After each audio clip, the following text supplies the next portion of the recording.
You know, Robert Frost said that by working faithfully 8 hours a day, you may eventually get to be boss and work 12 hours a day. I've got goals. You probably have some goals, but the bigger question to consider right now, right in this second, is do your goals have purpose? I mean, everyone's got a purpose, right? We aren't here by accident, but we're here by design. So what are you designed to do? You answer that question, you'll find your purpose. See, I like to believe that your purpose is a little more than just trolling the internet or wondering what's for supper or getting a beach body before summer. So look here, Richard Simmons. We're on this big terrestrial ball that's spinning at 1,000 miles per hour and circling the sun at 67,000 miles per hour. And before I spout off other numbers to make you feel small, I realize you're just trying to figure out how to get to Little League cheer practice, get dinner on the table, and homework done before bedtime. And some of you are out there trying to figure out how to plan for the later years financially, or pay the IRS, or make more money at work, or create a side hustle. You're pissed at your boss. You can't get the kids to call home, and every other piece of newfangled bureaucratic nonsense being handed down by a three-piece suit in Washington, D.C. that honestly doesn't care if you live or die, and they're just trying to screw you in every way they can. I get it. There's a lot going on. And maybe you don't have a whole lot of time to sit around and think about your purposes in life. But here's the funny thing. You only have one life in spite of all of its activities that drain away the hours, the days, the months, and the years. And finding purpose might increase life's meaning.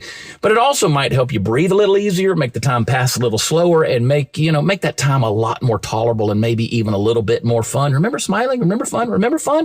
Listen, we're traveling through life without purpose. Times have gotten a little bit tougher, or at least chaotic, and they're definitely not making it easier on some of us. We've gotten to a point where the light at the end of the tunnel has been turned off, and we're just sort of finding our way in the darkness.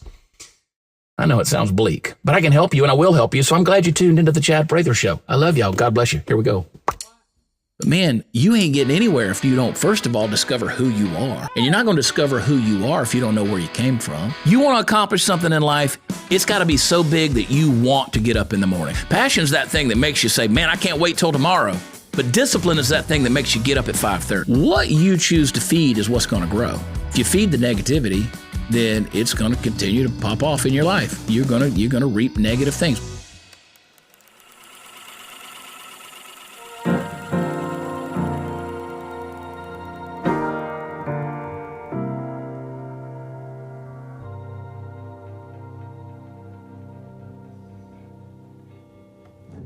Hey guys, welcome to another episode of the Chad Prather Show. It's a whole new opportunity to just stir things up. I'm glad you guys are with us. I don't know, man. I want to explore the space a little bit. Like, welcome to the cave. That's what we're calling it. It's a good look, right? It's a good look. I mean, Shy, give them all the angles. Look at them right here. I can look at them right here. Look back at you right here. It's amazing the stuff that technology can do in an undisclosed location like the cave. It's not quite a man cave, but it feels cozy enough. Got some whiskey. My mother called me on the phone. She said, Chad, the only thing I don't like is the bourbon sign that's on the wall over here. And I said, well, tough, Mom. It's going to stay.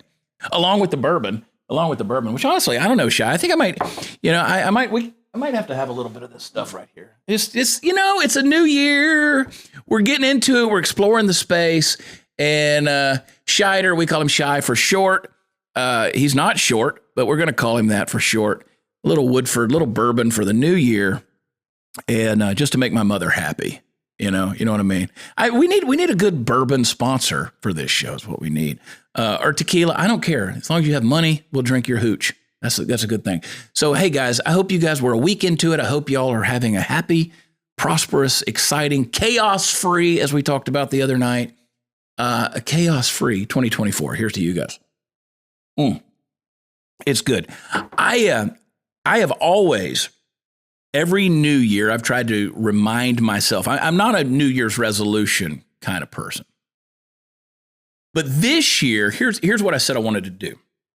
I wanted to be more deliberate. I want to do things more purposefully, okay? When I'm out on the road, when I'm touring, when I'm doing live shows, sometimes your schedule can control you rather than you controlling your schedule. So I'm trying to be more deliberate with that. I want to make sure that the one life that I have, I've lived 51 years of it so far. Hopefully we'll live another 50. I don't know. We'll see how it goes. Okay. I might get tired of this whole thing and be like, God, okay, I'm ready to check out. But right now I'm enjoying life. Right now it's a good time. But you only have one of those lives, and you're going to have some regrets. You're going to have some successes and failures. Hey guys, for 10 years, Patriot Mobile has been America's only Christian conservative wireless provider. And when I say the only one, trust me, they are the only one. And Patriot Mobile has been a great supporter of this show, and I'm proud to continue partnering with them. Patriot Mobile offers dependable nationwide coverage, and they give you access to all three major networks, which means you're going to get the same dependable coverage that you're accustomed to without funding leftist causes. See, when you switch to Patriot Mobile, you're sending a message. You're saying that you support free speech, religious liberty, the sanctity of life, the Second Amendment, our first responder, and our military heroes. And they have a 100% US-based customer service team, which is going to make switching so easy. You can keep your number, keep your phone. Call them up. They'll help you upgrade with a brand new phone. Whatever you need, their team will help you find the best plan for your needs. You go to patriotmobile.com/Chad. You can call them on the phone if you want to, 972-PATRIOT. Talk to them.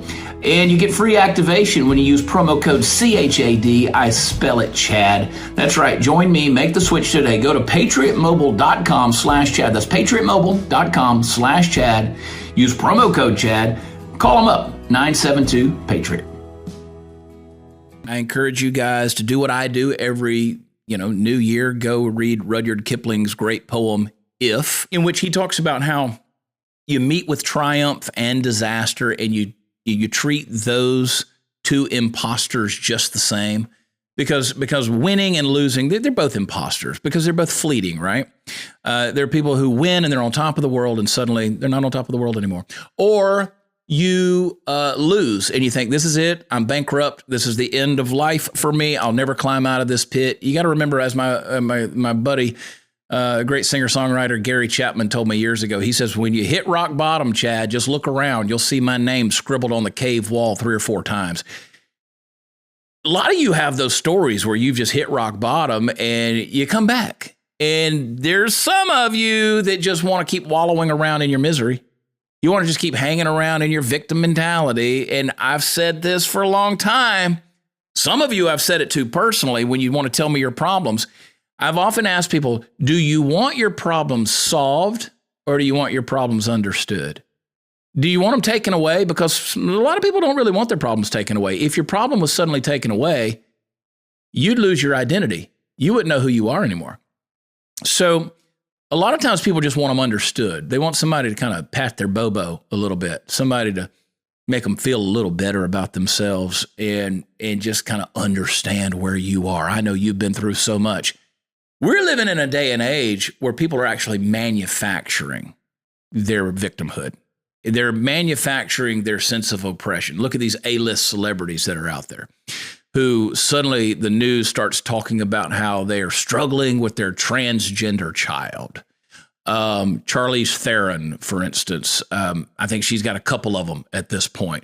I think Angelina Jolie's got some, Madonna's got some, Will Smith's got one. Everybody suddenly, all these A-listers who have everything, literally the world on a platter, red carpet rolled out to them everywhere they go. They never hear the word no.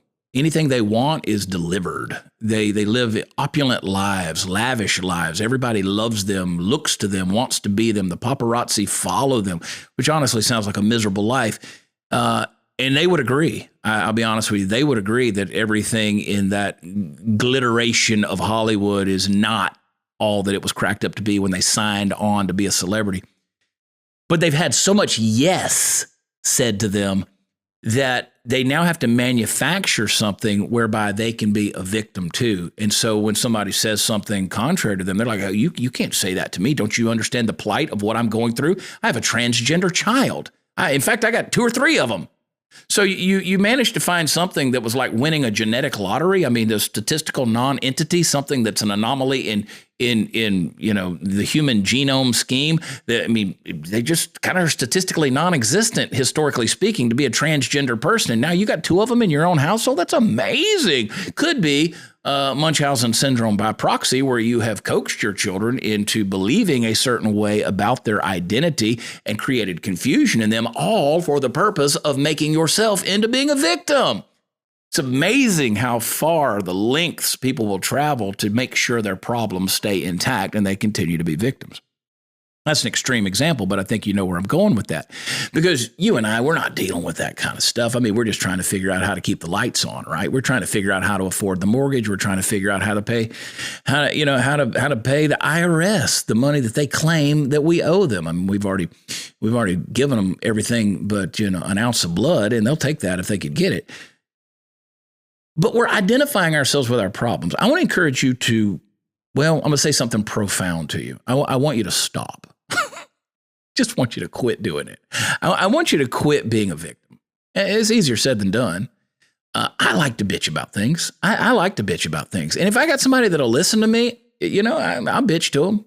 I'll tell them what's wrong. I'll tell them what's going on in my life. I'll tell them all the woe is me crap. And then every now and then a voice of reason, common sense, somebody like, CJ, she'll say, yeah, what you just described really ain't all that bad. It will get better, actually. It's really not that big of a deal. And that makes me pissed off even more, because why didn't she just pat my bobo and tell me it was, that my problems were probably the worst thing she's ever heard, and I'll probably die from it. But when you really think about it, you realize they're not that bad. They're not that bad. Usually they're solvable. Usually I can fix them with a phone call. Usually a conversation will handle a lot of things. If you're living with unforgiveness, if you're living with bitter, usually you can sort those things out if you're willing to humble yourselves and deal with the person that you're at odds with. And sometimes it's as simple as just walking away. You just walk away from the problem. You walk away from a certain relationship that's become toxic. You learn to take the hard road, or maybe the high road, and you just get yourself out of the situation. Listen, I believe from a positive side of things, if you're unhealthy, for instance, and you hang out with 5 healthy people, you'll get healthy. If you're unfit and you're out of shape, you hang out with 5 really fit people, there's a good chance you're probably going to be fit within a space of about 6 months. You're going to be a whole lot better off than you are now. If you're broke and you hang out with 5 or 6 wealthy people who are mentally wealthy as well as their bank accounts are doing pretty well, good chance you're going to start to see a trend change in your life as well. What you choose to feed is what's going to grow. If you feed the negativity, then it's going to continue to pop off in your life. You're going to reap negative things. We talked about it last week on the episode. You plant corn, you're going to get corn. You're going to reap what you sow. There's going to be consequences to those things. So I want to encourage you to stop. Stop. Make some changes in your life. Now, how do you do that? Well, for those of you who've known me any length of time, you know that I've built my life on 4 pillars, 4 principles. Some of you can say them faster than I can say them. It's vision, passion, discipline, and risk. Those 4 things. I'm sort of in a risk season right now. Very risky. I'm taking a lot of risks on a lot of different things, not the least of which is this show. We unplugged from a beautiful relationship with Blaze Media, came over here to another group of friends and networked with them in order to take this show on a more independent route. Now, again, there's more important things in the world going on than, the success or the failure of a podcast. I understand that, but it's important to me. And I'm one of those guys who, if I labored to give birth to something, I'm pretty careful about whose hands I now place that baby in. And this show has kind of been a baby for me. And I try to be careful with that. So this is a risky season, although I think we've made all the necessary precautions to build a great relationship with the new partners here. And we're going to see more success than we've ever seen before. I believe that because I believe in those of you who listen to and watch this show. But this is a risk season. Some of you might be in a discipline season. You might be in a passion season. You might be in a vision season. Every new year, people sometimes will put a vision board up. Maybe they'll write it in their kitchen, or they'll put pictures of things that they want to accomplish in the next year. A vision is a good thing. In simple terms, it's being able to see beyond your boundaries. It's seeing beyond your horizons. I can't see what's going on beyond the 4 walls of this studio right now. There may be a major accident or a crash out there. There may be, bodies laying on the side of the road. I don't know. I don't know what's happening in Israel right now. I don't know if bombs are dropping on Tel Aviv. I don't know what's going on because it's beyond my horizon. I can't see it. I can only see right now what's going on. I see a little red light that goes on and off on these cameras. It reminds me that I'm talking to a lens here and ultimately to you. But that's right now, that's my vision. That's my vision. The ability to see beyond your boundaries is a powerful thing. It's prophetic in a lot of ways. And I want you guys in these days to develop your prophetic vision. I want you to develop your ability to see beyond the circumstances. I want you to see beyond what the narrative is. I want you to see beyond what the media is saying to you. You read the headlines. One of my mottos in life is this: the issue is never the issue. What are they really trying to say to you? What are they really trying to sell you on? What is it they're trying to get across to you that they want you to buy? Because again, they're not doing this for free. They want your mind. They want your will. They want your emotions. They want to be able to control the choices that you make. So you need to be able to see beyond that. The issue is never the issue. When you read the headline, when you hear the news story, what are they trying to communicate? There's nobody that's amoral out there. Everybody has a conviction towards something, and they want to give you their opinion. I've often said with objective journalism, or I should say journalistic objectivity, when you read a news story, by the end of it, if you know the opinion of the author, it wasn't objective. That was an opinion piece. So learn to see, use your vision to see what's truly going on in the world.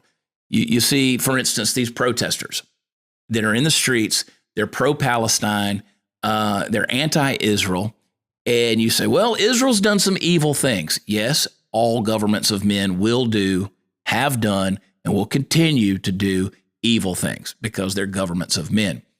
But it's interesting to me, those in the street who are crying for a ceasefire are not crying for a ceasefire of Gaza to stop dropping bombs on Israel. They're not crying out for innocent civilians who have been kidnapped and who are still being held from the October 7th terrorist raid on the part of Hamas there in Israel. They're not calling for them to be released and brought back home. They're not calling for that. They're simply calling for Israel to cease fire against Gaza. So again, you got to see both sides of this thing. There's a narrative that's being pushed. They're not pushing for peace. They're pushing for the cessation of hostilities on only one side. So you got to learn to look at the narrative that's being pushed. That's vision. In short, that's critical thinking. That's critical thinking. Well, it looks like a storm is coming in. And you know, the funny thing about storms is they don't care if you're ready for them or not.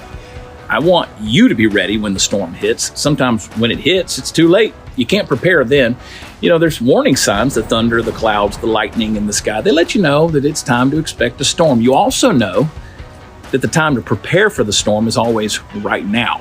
Now, I want to help you prepare for the coming storm. I want you to go to my special website, preparewithchad.com. When you're there, you're going to automatically save $200 on an essential 3-month emergency food kit from My Patriot Supply. Over the years, My Patriot Supply has helped millions of American families prepare for emergencies. Your family should be next. Now, sealed inside the ultra-durable packaging is their delicious meals that are going to last up to 25 years in storage and provide over 2,000 calories a day. You're able to eat right whenever things go wrong. And these 3-month emergency food kits from My Patriot Supply are going to help you do that. You need one for every member of your family. $200 in savings. You can get enough for each member. They all deserve protection, right? Go to preparewithchad.com.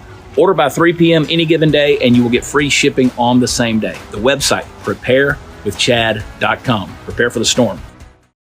One of the things that I've always tried to tell my audience is if you want to think critically, you start with one question. When something hits your head, when you get an idea, when a thought crosses your mind, what you do is you ask yourself, how am I wrong on this? How am I wrong? If you can answer that question and you can begin to explore the places you're wrong, I get that all the time. I have people who send me news articles and they'll say, is this true? Well, the first thing I do is I get on a search engine and I start usually a trusted search engine because Google isn't always going to be that honest with you. But there's some trustworthy ones out there that'll give you a little more fair, balanced viewpoint on things. And I'll start to research. And I try to research from the opposite viewpoint, those who I know have a different viewpoint of the things of the world like I do. So, and I try to see, where am I wrong? Is this true? And if I can debunk it, then I just certainly don't want to spout it off. Now, I've been caught in that debacle many, many times. I've tweeted something or posted something a little too early. I love what my friend Dan Bongino has, the Bongino 72-hour rule. When he hears a news story, he waits 72 hours before really commenting on it to see what the real truth is. That's fair. I think that's a good way to develop critical thinking skills and also a good way to develop vision. and seeing beyond your boundaries. We've joked about it, Shai. I was talking to you earlier about how one of the things that we've said on this show for years and years is I'm always right. Well, I am. Actually, it's a pretty amazing way to be, just always right. And I joke about that, but the reason I'm right more times than not is because of critical thinking, of developing that ability to see what the narrative is, see what the agenda is, and see beyond the boundaries. That's vision. Now, when you see something, and I mean, you really see it, and you catch a vision for your life, like I know we've sat around kind of dreaming a little bit about what we want 24 to look like for us. And many of you have done that. Some of you have done some financial planning. Some of you, maybe your financial planning is you hope you win the lottery, or maybe some penny stock cashes in and boom, there you go, you're rich. And it's not a great way to plan, but hey, it happens. And I'm not knocking it. I hope it happens for all of you. I hope it happens for me. But when you get that vision and you see where you can be in 12 months from now, and you know that's attainable, boy, it's gonna engage some passion in your life. Passion is being empowered by what you see. And I love passionate people. I would much rather be around passionate people, loud, boisterous, energetic, full of life people. I'd rather be around that than the person who's sitting in the corner, sucking their thumb, humming Jesus Loves Me and eating glue. I don't want to be around that guy. Show me the kid that's climbing the wall. Show me the kid that's coloring outside of the lines. Show me that kid, because I can harness that. I can do something with that human being, okay? Give me that whirling dervish. Give me that kinetic energy. I want to have that. I want to have it in my own life. These days, people are so lethargic. They're so lackadaisical. They're so apathetic towards everything. They're taking drugs to get energy. We're putting testosterone in a syringe and shooting it in our ass because we don't feel like we felt when we were 18 years old. Guys, I'm talking to you. Hey, guilty as charged. Sometimes you got to do what you got to do, baby. But listen, we're hormonally challenged. We're eating foods that are not really food. We've become chemically dependent. We're taking prescription medicines. We're waiting in the back of the Walgreens for them to call our name. And one day Jesus is going to show up at the back door, stand there and take us to heaven right there from the back of the pharmacy. It's bad. It's bad, the stuff that we've become dependent on, all so we can feel passionate again and feel life again. Man, I'm telling you, you get a good vision for where you need to be, and you start working towards that and seeing it, I mean, vivid and real detailed. Write it down. Sit down with a notebook. Sit down with a piece of paper, and you take out that pencil, not a pen. Take out a pencil. Old school, baby. I want you to sharpen that freaking pencil. I want you to be thinking about what your vision is while you're sharpening that pencil. And I want you to be so excited about what you're about to write down that you're honing the vision even as you're sharpening the pencil. Forget the pen. That's a shortcut. Get a pencil. And I want you to start writing on a notebook, piece of paper, about what your vision is. And I want you to come out with the details. I want you to write that stuff down. And I mean, every little detail. You want a house? What's a house going to look like? Is it going to be made out of wood? Is it going to be made out of siding? Is it going to be a log house? Is it going to be a barn dominium? You're going to make a metal building? You can build it out of brick? What the hell is that thing going to look like? And I want you to write it down in detail. How many bedrooms is that thing going to have? What color the shingles are going to be on the roof? I want you to write it down. Are there going to be shrubs outside? Is it going to be a long driveway? Is it going to be gravel? Is it going to be pavement? Is it going to be asphalt? What's it going to look like? Is it going to be a fence around it? How much land is there going to be? Is it going to be, I mean, how are you going to landscape this thing? You're going to have a pond out back, a swimming pool? What are you going to do? Write it down. Every detail. You guys out there, you're looking for a mate, you're looking for a wife, write it down. I can take you right now to a notebook, a journal that I kept when I was 19 years old with these types of things written inside of it. When URLs, when you could buy a website name back in, I don't know, when did that pop off? 2006, 2007, something like that, where suddenly you could go out there and buy a .com. First thing I did when I found out it was available, I bought ChadPrather.com. I bought ChadPrather.com. I bought various other entities because I said, this is the future. One day, people say, what would you need a website for? This was before social media. This was before this stuff started popping off. This was before podcasting. This was before any of this stuff going on in the media. People say, what in the world would you need a website for? What are you going to do? I bought ChadPrather.com. That's the kind of vision. You see beyond the boundaries. You see beyond the horizons, and you take action on it. And you get so passionate about that because with the more detail, man, the more fired up you're going to be about that thing. Because the next step is going to be hard. The next step is discipline. Vision seeing beyond your boundaries. Passion, inspired by what you see. Discipline, shaping your life to accomplish what you see. This is where it gets hard, folks. If you've truly seen it, you will break your life down into bite-sized pieces and parts to get it to where you start implementing the plan to put that all together to accomplish the vision. That's what's going to happen. That's discipline. You know, we've been watching football, college football, and getting into the playoffs with the NFL. College football, I love. I love watching. I hate the playoff system the way they got it now. I don't know. It's a mess. But these kids, man, they care. They care because they historically there's been a lot at stake. These days, it's sort of kind of turning into semi-pro football where they're getting paid for their name and their image and their likeness and all this kind of stuff.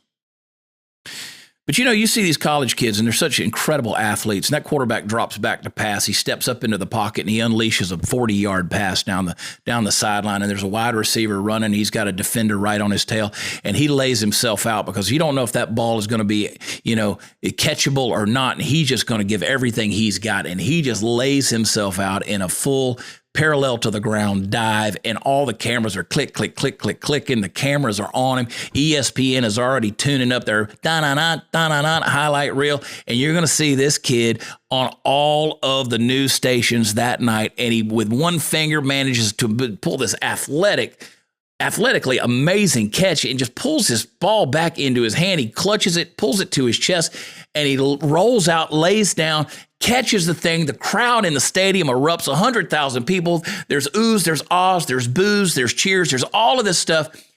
And he lands with the ball. He pops up only to see that he landed out of bounds. That sucks. That sucks. He landed out of bounds. It doesn't matter how athletic and beautiful or what the vision was or how good he looked doing it. The discipline wasn't there. He came down out of bounds.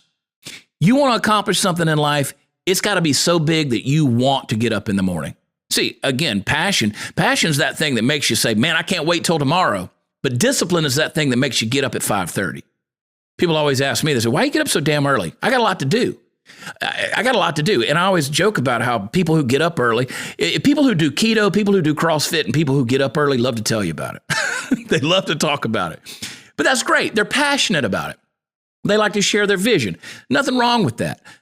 You go out to the gym right now. You go to the fitness center right now. It is crowded. You can't get on any machine. You can't find any weights to lift. You can't run on a treadmill because everybody's made a New Year's resolution to drop some of that fat ass off of themselves. And so they're out there doing it. But what's going to happen in a month? All your favorite machines will be available again. Guess why? Because while they had a vision, they saw the before and after pictures while they were eating Thanksgiving or Christmas dinner. They had the passion to go out there and buy the gym membership. They didn't have the discipline to keep up with it. Because again, you're not going to see the results for at least 6 to 9 months. Not if you're doing it right. And they didn't have the discipline to stick with it. So, vision, passion, discipline, risk. If vision is seeing beyond the boundaries, passion is being inspired by what you see, discipline is shaping your life to accomplish what you've seen, risk is spending your life for what you've seen. Don't just sit there and aim, pull the trigger. Risk is dangerous. I got a good friend of mine who is trying to make a very big business decision right now. They can stay exactly where they've been, which is a good place. It's a safe place, but it's a successful place. And they know that if they stay right there in that spot, there's a good chance that in a few more years, they're going to still be in that exact same spot. They'll still be successful. Don't get me wrong. They'll still be successful. They'll still be doing their thing. They'll still be content. They'll be happy. They're living their life's dream. Or they can pull the trigger and go exponentially beyond where they are right now. Now, again, they may fail. They may fail. They may go all the way back to zero. And that's scary. That's scary, but that's the risk. That's the risk. Now, me, I'm like, as I alluded to my friend Gary earlier, Gary Chapman, I've hit rock bottom a few times. I weep, I ugly cry when I watch It's a Wonderful Life with Jimmy Stewart. I didn't watch it this year because there's enough going on in the world. I didn't feel like being sad. and I was like, you watch that, It's a Wonderful Life when he's sitting there on that bridge and he's contemplating taking his own life because that's his only solution that he's got, just jumping into that icy river. And then his guardian angel Clarence jumps in, and George has got to jump in and save Clarence, and the rest is history. He sees what the rest of the story, he sees the world, what the world would be like if he'd never been born. And it's very eye-opening. If you haven't hit that It's a Wonderful Life place of standing on that bridge and thinking, what's it all about? Am I living in vain? If you haven't hit that point in life, you hang on, because you will. And when you do, I want you to remind yourself that you listened to a boring podcast from Chad Prather one day who told you that it's worth it to go through that. It's worth it to go through the pain. It's worth it to go through the questioning. It's worth it to go through the doubt and that sense of meaningless. See, the difference is, we talked on the last episode about nihilism and how there's no meaning in anything. The difference is sometimes you may feel meaningless, but you know the meaning is there. You just got to have a good talking to yourself. You're like the prodigal son in Luke chapter 15, who had went and, indentured himself out to a person in the far country, and he was feeding the swine and was at the point where he was tempted to eat the swine's food as well because he was starving to death. And it says that there in the middle of that pig slop, there's a powerful, profound phrase. It says, and when he had come to himself. That is the nature of repentance right there. When he had come to himself, which means he'd kind of gotten away from himself. He's lost his identity. He didn't know who he was anymore. He's no longer the father's son. He was an indentured slave feeding pigs in a far country, a place where he had forgotten his father. When he'd come to himself, he's like, hey, why am I here doing this when my dad back home, he's got all I want to eat and more. I'll get up and I'll go home. I'll go back to where I know who I am again. Out here, I don't have any identity. I don't have any sense of self-worth. So I'm going to get up and I'm going to go home. I'm going to go home. And that's what he did. And it made all the difference in the world. Pissed some people off. His older brother got pissed off, man. His older brother, with this self-righteous indignation, he was ticked. He was like, he goes out there and wastes the inheritance. I've been here the whole time and nobody throws a party for me. Now they're throwing a party for this wasteful son of yours. Not my brother, this wasteful son of yours. You kill the fatted calf for him. Come into yourself, realizing who you are, because maybe you've walked out there in the far country. I've done it. I've walked out there in a place and done some really dumb things in my life. Really dumb things. And then I've come to myself, and then I try to turn over a new leaf and say, I'm not going to do that anymore. I want to be a different person. I want to be a different man. I want to be a different dad. I want to be a different friend. And people say, yeah, that Chad Prather, he's a piece of garbage. He's scum. And we know what he did in the past. He can't make anything out of himself. And we don't trust him. We remember that time, that one, and half the time it ain't even true about you. It's something that the rumor mill came up with to say about you. What are you going to do? You going to live your life based on rumors about your reputation? Or are you going to come to yourself and be who you said you were going to be? Well, I would encourage you to embrace your real identity. It's risky. But man, you ain't getting anywhere if you don't, first of all, discover who you are. And you're not going to discover who you are if you don't know where you came from. And you're not going to ever accomplish any sense of destiny without those things. And you're not going to leave anything behind. You're not going to have any sense of legacy. So if you know where you came from, history, you can learn who you are, identity. If you know who you are, you can go forward to a purpose. That's destiny. And if you do all those things, you'll leave behind a legacy. Scripture says a righteous man leaves behind an inheritance to his children's children. You know what you can leave behind? You may not have any money, but you can leave behind a good reputation. You can leave behind a good name. You can leave behind the ability to be honest and to stand by your word, and that a handshake means something. Whatever is of value to you, you can leave that to your children and your children's children. But you got to know who you are. You're never going to do that. And you're never going to know who you are if you're not willing to take a risk. So get a vision about where you need to be. Get passionate about that thing and discipline yourself to accomplish it, and then be willing to risk everything. Be willing to risk everything you got, because you know what? It's worthwhile. Now, I want to tell you to do it in that order. You got to build it in that order: vision, passion, discipline, and risk. And many of you know what I'm going to say next, because it's so true, and you've heard me say it before. that risk without discipline is recklessness, and discipline without passion is legalism. Passion without vision is hype, cheerleading, and vision without faith is meaningless. So you need to grab some faith today. You need to grab some faith in God. You need to grab some faith in yourself, grab some faith in the community of people around you, but grab some faith. And out of that, let the vision come forward. And they get very detailed about that, okay? I'm telling you, you guys, 2024 is going to be an amazing year. It's going to be an amazing year. And they're going to throw so much at us trying to make us believe that we're going crazy, that we've lost our minds. Don't try to be logical with insane people. Don't try to argue them off the ledge. Listen, those people are going to throw everything. Don't waste your time online dealing with trolls that probably aren't even real people, bots that have 100 phones programmed to respond to something you say. Don't cast your pearls before swine. It ain't worth it. I'm giving you permission to focus on you. Focus on you, because that's what your kids want you to do. It's what your wife wants you to do. They want you to be the best dadgum you can possibly be. Because you know what? Your wife, she's tired of waking up next to a miserable man. She's tired of that. She's tired of you being directionless. She's tired of you talking without purpose. CJ tells me all the time, she says, Chad, the most attractive thing about you. And I was like, what do you mean? There's a bunch of attractive things about me. She says, the most attractive thing about you is your confidence. And I'll be honest with you, I don't always feel so confident. I don't. But she puts me in check with that. She checks me with that, because when my confidence starts to wane, I remind myself that by and large, naturally, I am a confident person. I believe I can win. I'm an optimist. She said to me the other day, and I took an opportunity to really,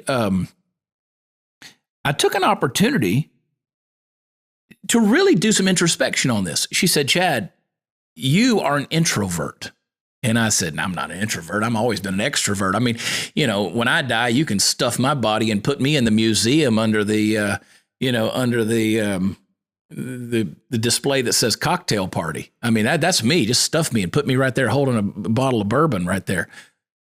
She said, you've become introverted. And I thought about it. And I said, in many ways I have, because I've lived a very public life. I've been in front of a lot of people, thousands and thousands and thousands of people, live shows, live events. I travel. I'm all over the country, all over the world. And I do all these things.